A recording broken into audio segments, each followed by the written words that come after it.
My name is Derek, and today I'm going to be showing you how to replace the charge port on a Nintendo Switch. This is the Nintendo Switch Lite. The concepts for replacing the charge port are the same throughout all of the Nintendo Switches. The teardowns are slightly different, but the actual procedure to replace the charge port is going to be the same. In this video, I'm going to show you my methods to have a smooth and successful charge port repair that you can be confident in and that will be secure and less likely to have problems down the road. Let's get into the video. Here I have a Nintendo Switch Lite. As you can see, the charge port is damaged, so let's fix it. I'm gonna break out my iFixit kit here. We're gonna grab our BH000, and I'm also gonna need my Y0 screw bit. There's 2 screws at the bottom and 2 at the top as well. We'll switch over to our Y0 and take out the 4 screws on the back.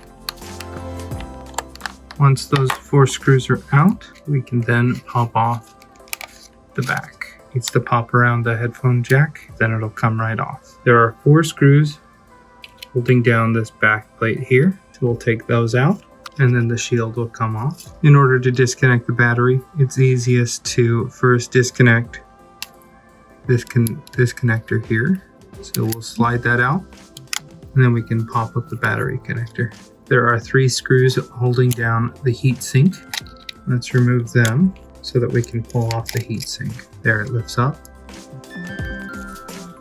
and pulls away.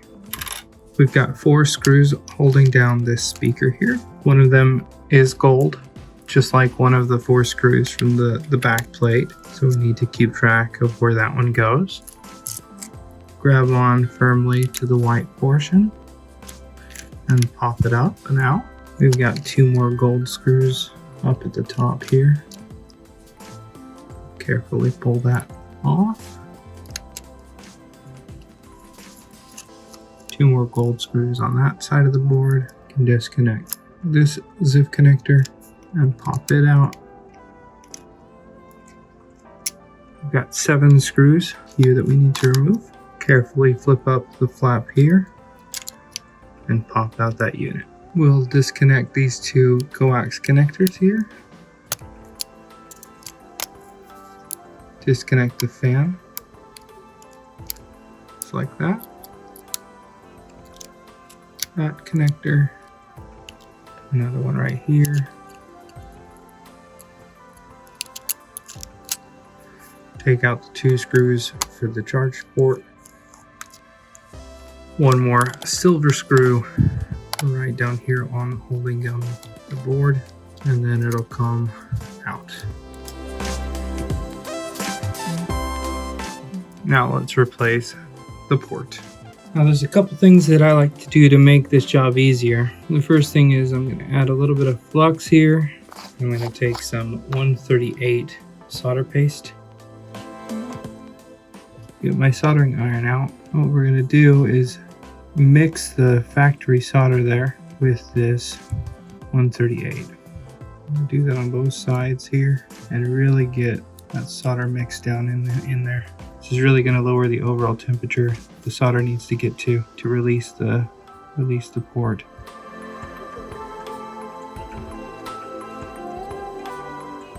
Just like that. We'll get some isopropyl alcohol so we can clean off the flux before it gets even more burnt on there. We'll flip it around, add some flux to the other side, and I like to take the iron to it here to help pull the solder up and through, really making sure it's mixed through and through. There you can see the solder's coming up. That normally wouldn't do that with the factory solder. These back ones are a little tricky to get to do anything. And now I'm going to go really heavy because this port is no longer good. I can go kind of extra heavy on the solder paste here.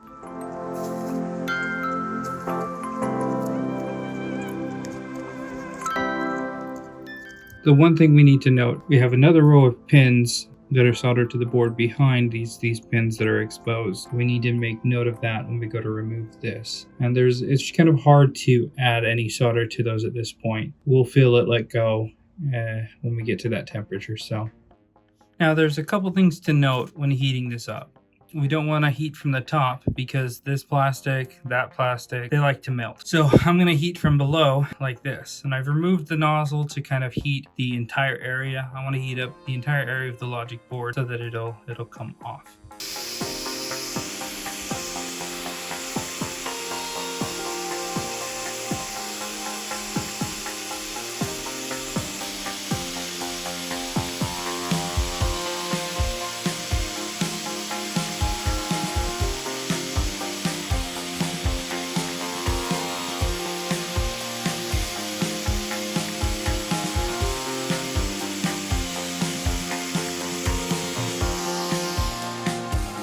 Now we're going to add some flux. Come in and really start to move that solder around.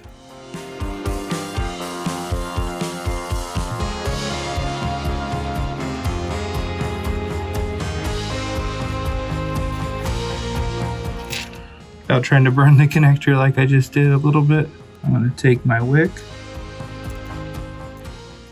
go over and suck up as much of the solder as we can out of these holes.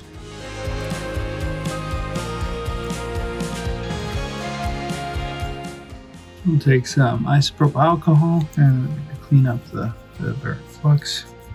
You can always pull off that sticker so that you don't make it bleed, but we'll flip the board over, add some flux, get out our iron.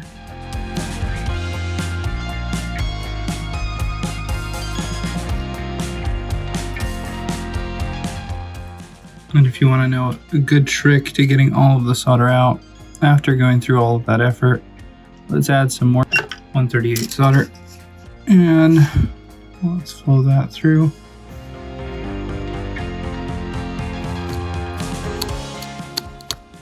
We'll add some flux. Get a piece of wick. I like to fold it over. Now we're going to take our hot air from below and our soldering iron from above.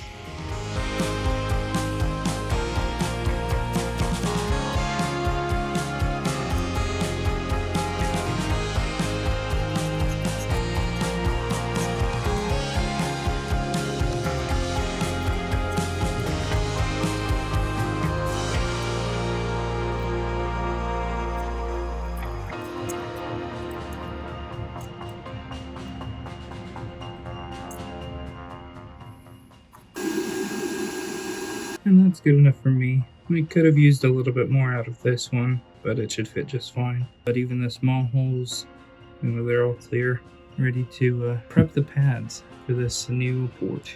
Now I'm going to take this nano solder paste for dock and FBC connectors. It's 183 Celsius, perfect for this type of job. And we're going to apply it only to the row of pads here. Get out our iron.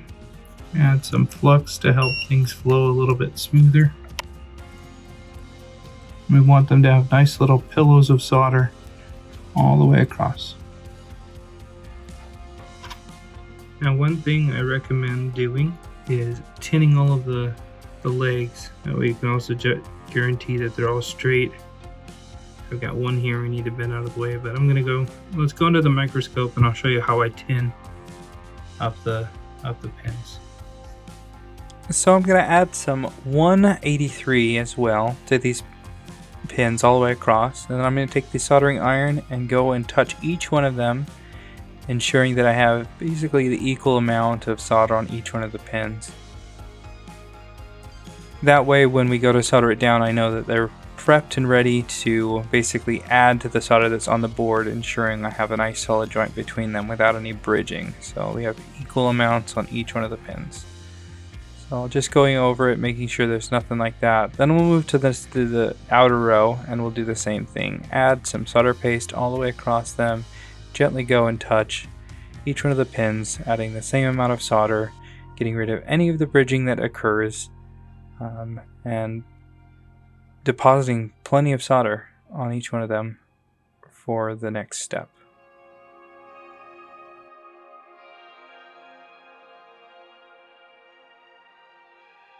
So now that we have everything pre-tinned, I'm going to come back in with the heat and we're going to heat up the board until I see that solder liquefy.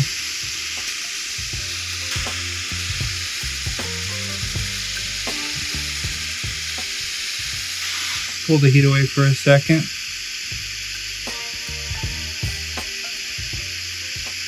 Line up the port. Now we'll go back at it.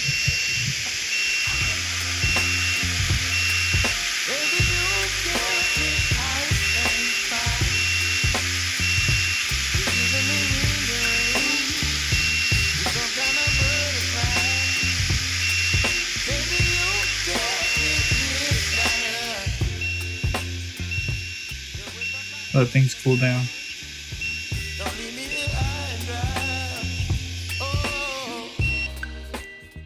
And as you can see here under a microscope, I'm going to go and touch each one of them, making sure none of the legs move. And I can tell that they're all nice and solid. And in doing that way, I ensure that I get that inner row of pins soldered nice and solid without having to go in with the iron and touch anything up. So now we're going to go and reinforce the legs so that this has some more structural integrity. I'm going to add some solder paste to each one of these holes here. And we'll flow all the way through, if we can, the solder from this side to the other side. And we'll do that on every single leg.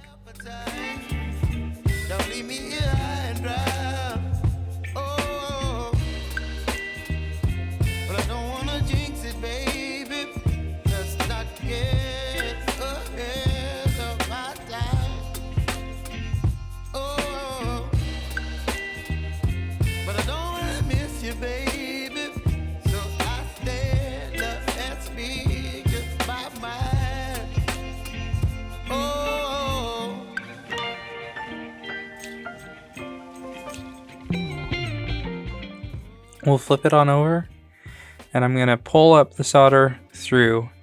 I'll add some extra just to reinforce it, just to even that much, even a little bit more.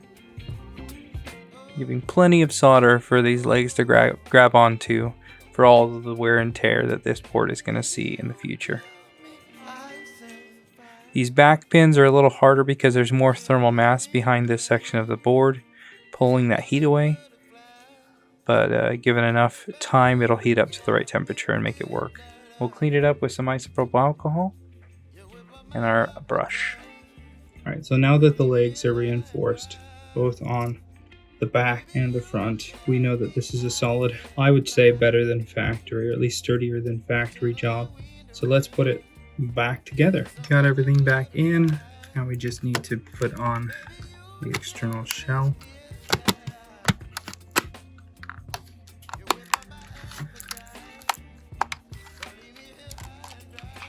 We could test it before putting all the screws back in, but you know, I'm the kind of guy that's just confident enough to put every screw back before testing it. Now let's plug it in and see if it charges.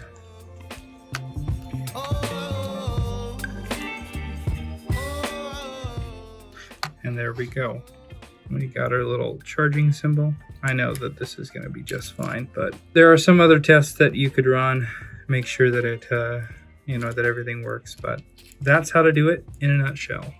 And there you go. All charging fixed again, looking good, and in my opinion, better than factory. Leave a comment below what you think. Is there anything that you would have done different? Thanks a ton for watching. We'll see you in the next video.